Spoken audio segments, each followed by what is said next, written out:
New York Times reporters are watching the president's address and the Republican rebuttal, offering analysis and fact-checking the remarks.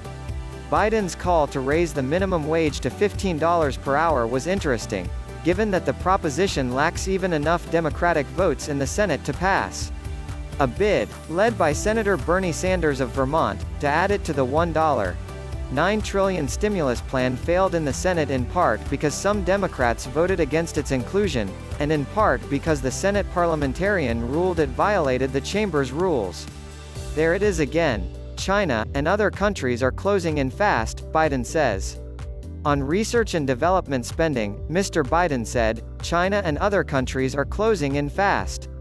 The fear is reflected at the Pentagon, where officials are preparing for what they call the Great Power Conflict.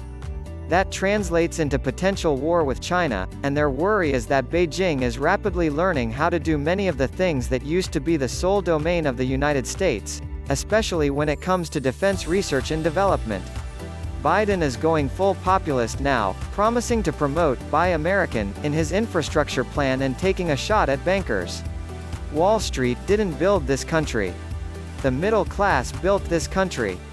And unions build the middle class, he said.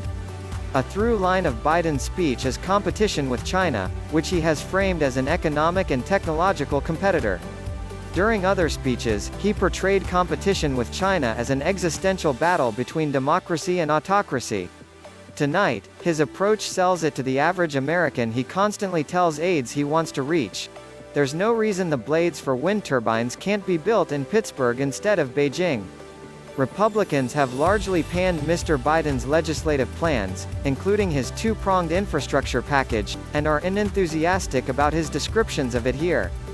Biden's plan wraps a long list of Democratic priorities, such as healthcare and fighting climate change, into the rubric of a jobs package, making it more difficult for Republicans to attack. Biden frames his climate change policies less as a solution to devastating weather extremes and rather as a creator of union jobs.